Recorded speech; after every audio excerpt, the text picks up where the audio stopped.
दोस्तों, आज दुनिया भर के सबसे मशहूर आर्कियोलॉजिस्ट और बड़े वैज्ञानिक कई प्राचीन और अमेजिंग खोजों को करने में लगे हुए हैं। इनके द्वारा की गई खोजों को आप कोई साधारण खोज नहीं कह सकते, क्योंकि ये खोज इतनी ज्यादा अमेजिंग होती है कि उनको देखने के बाद आप अपनी आंखों पर विश्वास तक नहीं करेंगे। इन खोजों के बारे में पता करने का सारा श्रेय केवल आर्कियोलॉजिस्ट और साइंटिस्ट को नहीं जाता, बल्कि इसका श्रेय पैलियोंटोलॉजिस्ट को भी जाता है। उनका भी इन खोजों में बहुत बड़ा योगदान है। तो आज की इस वीडियो में हम आपको आर्कियोलॉजिस्ट और साइंटिस्ट के द्वारा की गई सबसे अमेजिंग डिस्कवरीज के बारे में बताने वाले हैं, जो केवल नाम की अमेजिंग नहीं बल्कि सच में अमेजिंग है। तो चलिए शुरू करते हैं आज की इस मजेदार वीडियो को। नंबर 10। दोस्तों, साल 2014 में आर्कियोलॉजिस्ट डेनमार्क के ओडेंस टाउन में दुनिया की सबसे ज्यादा वियर्ड खोज की थी, जहां पर उन्होंने करीब 700 साल पुराने लोगों का कब्रिस्तान खोजा था, जिसमें से लोगों की कब्र उन्हें बैरल में मिली थी। शुरुआत में सभी को यह अजीब लगा, लेकिन जब आर्कियोलॉजिस्ट ने इस बारे में चुप्पी खोली तो बताया कि आज से करीब 700 साल पहले के लोग इसी तरह बैरल्स में रखकर लोगों को दफनाते थे, और वो ऐसा इसलिए करते थे ताकि बॉडी ज्यादा अच्छे से प्रिजर्व्ड रहे। लेकिन आपको ये बात सबसे ज्यादा अजीब और हैरानी से भरी हुई लगेगी कि उन बैरल्स के आसपास की मिट्टी से इंसानी मल भी मिला है, जिसके ऊपर पिछले कई वर्षों से आर्कियोलॉजिस्ट ने रिसर्च करने के बाद ये भी दावा किया है कि ये बैरल्स प्राचीन टॉयलेट के रूप में काम करते थे। आपको बता दें कि रिसर्चर्स ने यह बताया था कि पुराने समय के लोग आमतौर पर रास्पबेरी को ज्यादा खाया करते थे। ये डिस्कवरी अब तक की सबसे बड़ी और रहस्यमय डिस्कवरीज में से एक है। नंबर 9। इस 700 साल पहले की गई डिस्कवरी के पहले भी मार्च 2011 में चाइना के रोड वर्कर्स के द्वारा भी एक 700 साल पुरानी खोज की गई थी। दरअसल ये खोज स्ट्रीट को एक्सपैंड कर रोड बनाने के दौरान की गई थी, जिसमें वर्कर्स को मिंग डायनेस्टी के एरा की एक मम्मी मिली थथी, जिस कॉटन से सुंदर और अच्छे तरीके से कवर किया गया था, जिससे आर्कियोलॉजिस्ट ने यह अंदाजा लगाया कि ये मम्मी किसी हाई क्लास एलीट मेंबर की है, जो करीब 1368 से 1644 के बीच की है।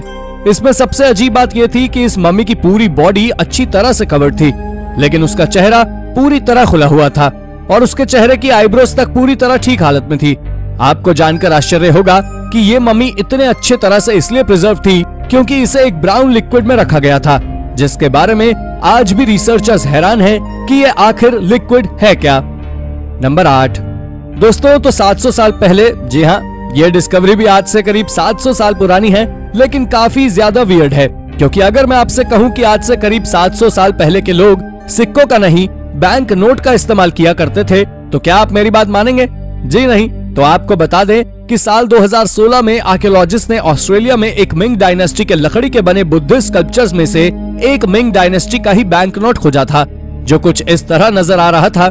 इतना ही नहीं, उस बैंक नोट पर एक नहीं, दो नहीं, बल्कि 3 सील लगी हुई थी, जो उसके वेरिफिकेशन के लिए मान्य रखती थी।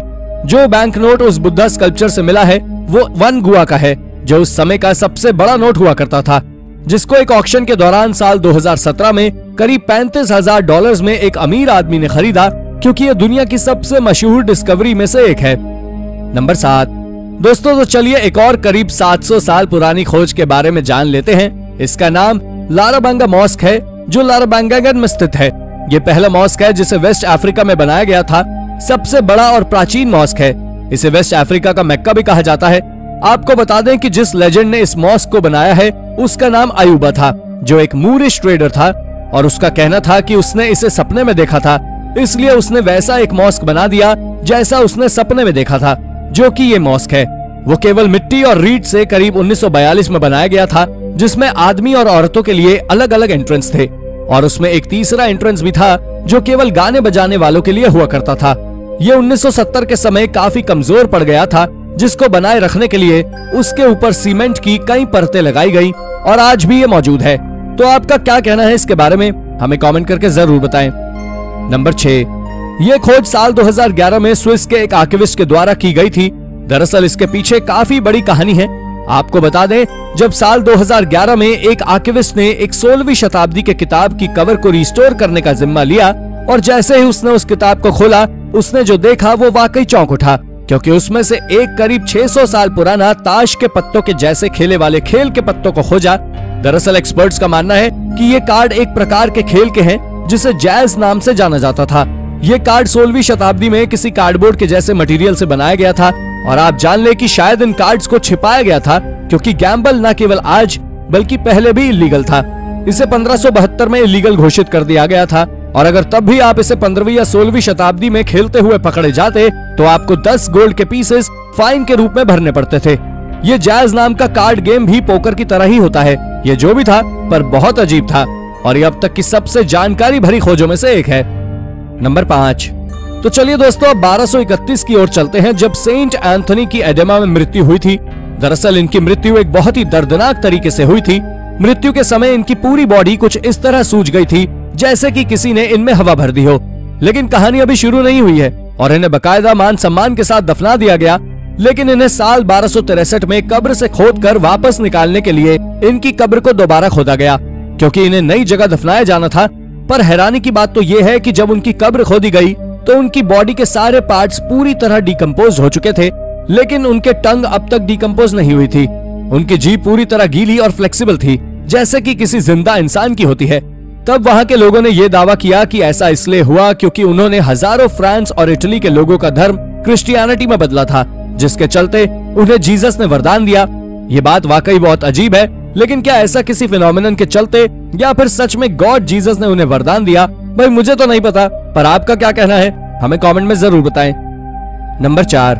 ये बात तो आप सभी जानते ही होंगे कि आज दुनिया से कितनी सारी लैंग्वेजेस विलुप्त हो चुकी हैं और बहुत सी बरकरार भी हैं, जिन्हें आज लोगों के द्वारा बोला जाता है। लेकिन एक लॉस्ट लैंग्वेज का पता हाल ही में मिले एक आर्टिकल में मिला है, जो करीब 400 साल पुराना है। इस लेटर को साल 2010 में खोजा गया था। इस नोट को एक स्पेनिश ऑथर के द्वारा लिखा गया था और आपको जानकर आश्चर्य होगा कि लैंग्वेज एक्सपर्ट्स का इसके बारे में मानना है कि ये एक लेटर का ट्रांसलेशन है जो नॉर्दर्न पेरू के इंडिजिनियस पीपल के द्वारा बोली जाती थी और 14वीं शताब्दी में उसे एक स्पेनिश ऑथर के द्वारा ट्रांसलेशन कर लिख दिया गया था। उन्होंने उस लेटर में स्पेनिश और अरेबिक नंबर्स के सिंबल्स के साथ लिखा था, लेकिन उससे पहले इस तरह की लैंग्वेज को कहीं देखा नहीं गया था। साउथ अफ्रीका के कुछ महान लैंग्वेज एक्सपर्ट्स का इस बारे में ये कहना है कि ये लैंग्वेज किसी अननोन लैंग्वेज के साथ क्वेशुआ लैंग्वेज को असेंबल कर लिखा गया, पर ये केवल दावे हैं, लेकिन इस लैंग्वेज के पीछे का रहस्य आज तक बरकरार है। नंबर 3। दोस्तों, विलियम शेक्सपियर के बारे में तो आप सभी ने सुना होगा, क्योंकि वो एक महान राइटर जो हैं, लेकिन इनके कुछ रिटन आर्टिकल्स को तभी बैन किया जा चुका था जब ये जिंदा थे। दरअसल विलियम शेक्सपियर ने सर थॉमस मूर की एक किताब में अपना 147 लाइन का योगदान दिया था, जिसमें रायट्स के उस प्रोटेस्ट के बारे में बताया गया था जहां रायट्स ने फ्लेमिश के प्रेजेंस के खिलाफ प्रोटेस्ट किया था। इस प्रोटेस्ट के दौरान इमिग्रेंट्स ने पत्थर और ईंटों के साथ साथ गर्म पानी से भी हमला किया था। इस इवेंट को इविल मे डे नाम दिया गया था। इस किताब में कई सारी अजीब अजीब बातों के बारे में भी बताया गया, लेकिन क्वीन सेंसर एडमंड टिल्नी के द्वारा बैन कर दिया गया था। आपको बता दें कि उन्होंने इस किताब को बैन करने के पीछे का कोई कारण तो नहीं बताया था, लेकिन इससे आप इस बात का पता कर सकते हैं कि एक समय पर विलियम शेक्सपियर जैसे राइटर की किताब भी बैन हुई थी, जो बहुत बड़ी बात है। नंबर 2। दोस्तों, इस वीडियो में दिख रहे कैनो को सदर्न मेक्सिको के एक तट से खोजा गया था। ये दिखने में काफी ज्यादा पुराना और अजीब है, लेकिन ये फिट नहीं है, जिसे आज से करीब 1000 साल पहले बनाया गया था। इसे मेक्सिको में एक टूरिस्ट फोकस रेलवे के कंस्ट्रक्शन के दौरान खोजा गया था, जिसे आज माया ट्रेन नाम से जाना जाता है, जिसे बनाने के चक्कर में एंशिएंट माया के द्वारा बनाए गए कई स्ट्रक्चर्स को तोड़ा गया था, जिसके चलते आज आर्कियोलॉजिस्ट को ये करीब 5 फीट लंबा और 1000 साल पुराना कैनो मिला। ये सच में एक अमेजिंग डिस्कवरी है और आर्कियोलॉजिस्ट ने न केवल ये कैनो बल्कि कई और आर्टिफैक्ट्स भी उस जगह से खोजे थे। नंबर 1। ये डिस्कवरी नॉर्दर्न ग्वाटेमाला के जंगल में की गई है, जो प्राचीन समय में ला कोरोना नाम से जाना जाता था। यहाँ से कई ऑल्टर्स मिले हैं जो करीब 1500 साल पुराने हैं। ये ला कोरोना साइट पर खोजे गए सबसे प्राचीन थिंग्स में से एक है। ये प्राचीन माया सिविलाइजेशन के द्वारा बनाए गए थे, जो 250 से 900 एडी तक यहाँ रह चुके हैं। National museum of archaeology and ethnology की माने तो उनका कहना है कि ऑल्टर्स पर बने कार्विंग्स कैनुल डायनेस्टी की नींव को दर्शाते हैं, जिन्होंने माया पर करीब 200 सालों तक राज किया।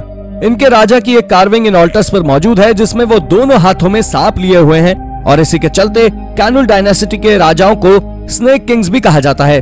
ये डिस्कवरी ज्यादा डरावनी तो नहीं है, लेकिन काफी ज्यादा ही अजीब है। तो दोस्तों, ये थी हमारी एक और इंटरेस्टिंग और इनोवेटिव वीडियो। अगर आपको ये वीडियो पसंद आई हो तो इसे लाइक करें और हाँ, जाते जाते चैनल को सब्सक्राइब भी जरूर कर दीजिएगा। धन्यवाद।